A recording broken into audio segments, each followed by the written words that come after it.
Bonjour à toutes et à tous, soyez les bienvenus dans ce nouveau numéro de l'Hebdo.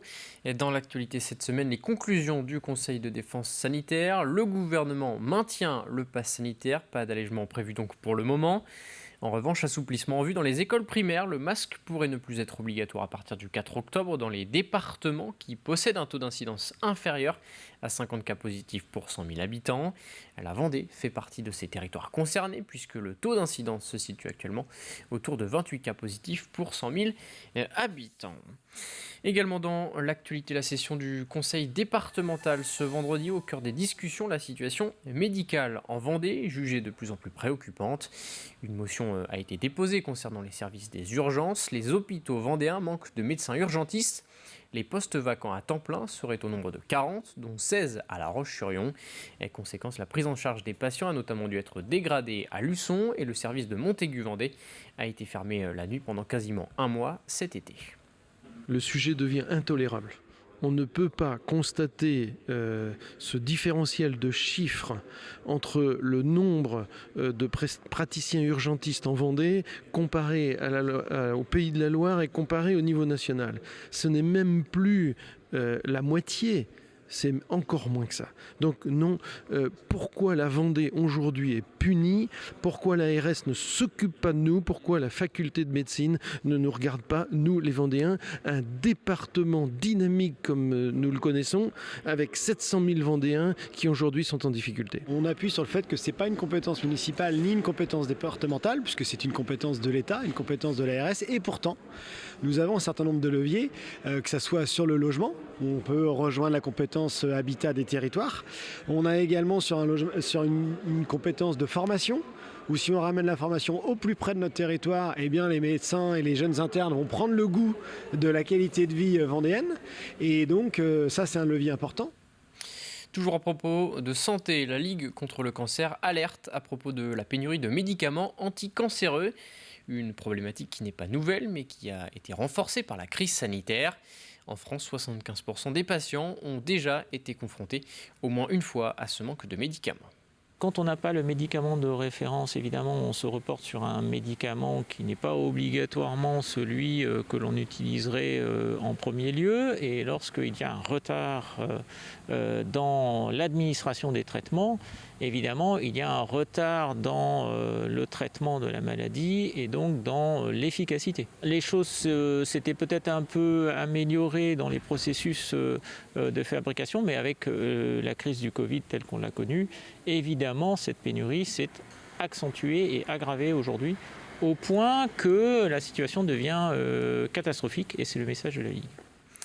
Et puisque l'on parle de cancer en ce mois de septembre, focus sur les cancers de l'enfant. Et dans le cadre de Septembre en Or, nous sommes allés à la rencontre d'une famille vendéenne qui a dû faire face à la maladie. Un quotidien difficile à vivre pour chacun des membres de la famille. Témoignage recueilli par Alix Lanos. Pierre a 13 ans quand on lui diagnostique en 2019 un carcinome hépatocellulaire, un cancer du foie extrêmement rare. Il y a ma mère, elle est tombée dans les vapes, limite. Moi, je ne savais pas quoi dire. J'espérais juste pas mourir. C'est à Paris que Pierre se fera opérer. À sa demande, les médecins ne cachent rien de la gravité de la situation à l'adolescent. L'intervention est particulièrement risquée et on conseille à toute la famille de se dire au revoir. Mon cancer était attaché, à quelques millimètres de la veine centrale. S'il coupait, c'était mort, hémorragie et j'y passais. Quand on m'a dit tu vas peut-être mourir et dire au revoir à ta famille, ça m'a cassé. Moi j'étais très positif en mode on va gagner. Et j'avoue ça m'a un peu cassé, j'ai beaucoup pleuré avec ma famille. Une famille évidemment dévastée qui prend de plein fouet l'annonce de ce cancer. Une maladie que Valérie, la maman de Pierre, vient tout juste d'affronter elle-même. Je savais ce qu'il ressentait, le mal qu'il avait. Mais je me suis revue quand j'avais mon cancer me plaindre. Chaque fois je le dis. Et je reviendrai en arrière, je ne me plaindrai pas du tout, quoi. Quand on voit des petits bouts de chou de 6 mois, 1 an, on ne se rend pas compte. Et le nombre d'enfants, ça ne désemplit pas. Alors pendant de longs mois, la famille va vivre au rythme de la maladie. C'est une vague et on baisse la tête et on en oublie son mari, sa fille qui reste à la maison, parce qu'on n'a pas le choix. Le sentiment d'avoir été oublié, c'est exactement ce qu'a vécu Lucie, la petite sœur de Pierre. Les parents, les amis, la famille sont accaparés par le combat à mener. Et souvent, dans l'ombre, les frères et sœurs souffrent, invisibles. Et je voulais avoir un cancer, moi aussi, parce que je me sentais à l'écart et j'ai l'impression que personne ne s'occupait de moi et je faisais rien, j'étais tout le temps toute seule chez moi. Et quand on allait chez des amis, c'était tout le temps Pierre, tout le temps. Donc j'étais là, pourquoi je suis là, moi, je sers à rien, quoi. En fait, pour eux, moi, j'allais toujours bien. Quand les gens nous appelaient, c'était Pierre. Et Lucie, ça va? Ok, oui, ça va, et c'est tout, quoi. Pourtant, à l'époque, la petite fille de 12 ans a peur. Le cancer est entré dans leur vie à tous. Le cancer de l'enfant touche en effet chaque membre de sa famille. Et chaque année en France, près de 2500 cas de cancer sont diagnostiqués chez les moins de 18 ans. Toujours au chapitre santé, à Aubigny-les-Clouzot, l'école publique Audetrou accueille désormais 4 enfants polyhandicapés. Une classe externalisée qui vient d'être inaugurée ce vendredi. En France, seulement 10 classes similaires existent. C'est la première en Vendée. L'objectif, permettre aux enfants de se développer dans un cadre différent et adapté au contact des autres élèves. Les établissements, les infrastructures de l'éducation nationale ne sont pas forcément préparés dans les murs à accueillir nos enfants. Donc il manque aussi des lieux, architecturalement, des classes pour pouvoir nous accueillir. C'est vrai qu'on espère que dans le futur, toute école qui se créera pourra avoir une salle dédiée pour des enfants en situation de handicap. Enfin, pour refermer cette page santé, plusieurs rassemblements d'aide à domicile étaient organisés ce mercredi en Vendée. À l'appel national de la CGT, des manifestations ont eu lieu à Fontenay-le-Comte et La Roche-sur-Yon par exemple. Au cœur de la mobilisation, les conditions de travail difficiles, une meilleure reconnaissance de leur travail et des salaires plus adaptés. Nous avons réussi à négocier un avenant de la convention collective BAD 43 où enfin nous avons une petite une reconnaissance qui va être significative dans nos salaires jusqu'à 15 à 20% d'augmentation, des reconnaissances d'expérience, de compétences. Et aujourd'hui, le gouvernement qui l'a donc agréé au mois de juillet ne donne aucune nouvelle sur son financement.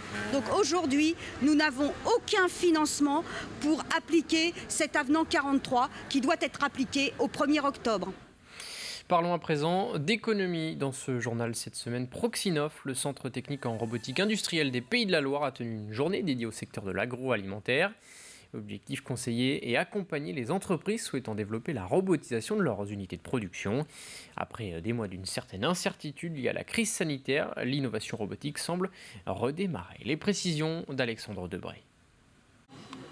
S'il vous plaît, pourriez-vous libérer le chemin ? Vous avez de très belles jambes, il serait dommage de les abîmer. Rassurez-vous, vous n'êtes pas dans un film de science-fiction avec des robots mal intentionnés. Bienvenue à une journée technique de Proxinov.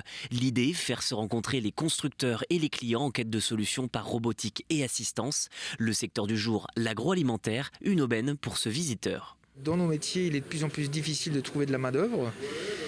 Le fruit en tant que tel a conditionné aujourd'hui très fait, on va dire, de façon manuelle, et donc l'idée de robotiser ou de l'appréhension, tout ça par rapport à la robotique, ou même la pose d'alvéole, la pose d'emballage peut être entre guillemets des sujets à lever, quoi. Préparation de produits, hygiène ou encore maintenance et cybersécurité, les exposants proposent de nombreuses solutions. Aujourd'hui, ils sont ravis du retour de ces journées. Une journée comme celle-ci était la bienvenue afin que l'on montre à nos clients nos technologies adaptées à leur secteur d'activité. C'est très bien parce que déjà il y a tout l'aspect communication en amont de la journée qui permet de se faire connaître, et puis aussi des journées comme celle-ci, ça nous permet de rencontrer soit des clients actuels, soit des nouveaux clients, et même des fournisseurs, des contacts, des sous-traitants. La crise sanitaire n'a pas épargné le secteur. Cette année, ce n'est que la seconde édition des journées techniques. La diminution des échanges invite moins à l'innovation. Il y a eu un coup d'arrêt, c'est vrai. Par exemple, l'année dernière, on a divisé par 2 le nombre d'études que nous avons pu faire dans nos ateliers. Alors oui, parce qu'il y a eu des confinements, mais aussi parce que finalement dans le monde industriel, on s'est arrêté de penser à demain, puisqu'on ne savait pas comment ça allait se passer. Donc oui, les journées techniques permettent de relancer l'activité de façon à ce qu'on puisse de nouveau imaginer d'incorporer des solutions nouvelles dans les usines de demain. Prochain rassemblement le 9 décembre avec Full Robotique. Comme cette journée technique sur l'agroalimentaire, Full Robotique permettra rencontres et échanges entre professionnels et fournisseurs de solutions robotiques industrielles. Que va devenir le site de la Normandelière à Bretignolles-sur-Mer 2 mois après l'abandon du projet de port de plaisance? La municipalité vient de présenter les grandes lignes de son projet de réhabilitation de la zone. Des échanges avec la population devraient être organisés dans les prochaines semaines. Les précisions de Pierre Dalicieux. Après 20 ans de débats houleux, une page se tourne ici sur le site de la Normandelière à Bretignolles-sur-Mer. Le projet de port définitivement abandonné, il faut désormais s'atteler à remettre en état ce site très fréquenté, surtout l'été. Pas de projet précis pour le moment, mais la mairie planche pour la remise en eau d'un bassin déjà présent avant 2014. Un bassin de baignade dimensionné avec la possibilité d'y faire de la voile en apprentissage, c'est indispensable. Y mettre donc tous nos acteurs du site associatif qui eux pratiquent la mer au quotidien. Encore une fois, d'y mettre la possibilité pour les gens qui font du bateau de se mettre à l'eau et donc d'y pratiquer la plaisance. Sans doute, on peut imaginer aussi des lieux de vie avec de la restauration en complément. On peut imaginer des espaces, pourquoi pas, sportifs. L'équipe en place souhaite une concertation avec la population pour l'aménagement de ce site qui a fait couler beaucoup d'encre. Une pétition a d'ailleurs déjà recueilli plus de 4000 signatures pour remettre un plan d'eau. Le collectif à l'origine de cette pétition souhaite être concerté pour l'élaboration du projet. Il nous a déclaré qu'il était favorable aussi à l'existence, à la recréation, si on peut dire, d'un plan d'eau dans ce site de la Normandelière. Sans nous préciser la forme pour l'instant, ni le lieu précis. Aujourd'hui, on ne connaît pas le projet précis que la municipalité veut mener. On ne doute pas, mais je dis on reste attentif. Voilà, c'est pas de la méfiance, et on reste attentif et on souhaite être associé à l'élaboration de ce projet. Plus question de port ici sur ce site où les braises sont encore chaudes, pas question de raviver la flamme pour le maire en colère depuis l'abandon du projet de port en juillet dernier, mais qui souhaite aujourd'hui de l'apaisement. En sport, le départ de la Mini Transat reporté de 24 heures. Les 90 skippers de la 23e édition devaient s'élancer initialement ce dimanche à 14h. Finalement, le départ aura lieu lundi à 14h. En cause, les conditions météorologiques difficiles au large dans la nuit de dimanche à lundi. Écoutez les précisions du directeur de course. Il y a un front qui doit passer la nuit de dimanche à lundi qui est très actif. Avec des rafales à au moins 40 nœuds dans le front, un vent établi à 30-35 nœuds, une mer de 2 mètres à 3 mètres, plutôt 3 mètres d'ailleurs, avec une période assez courte de vagues.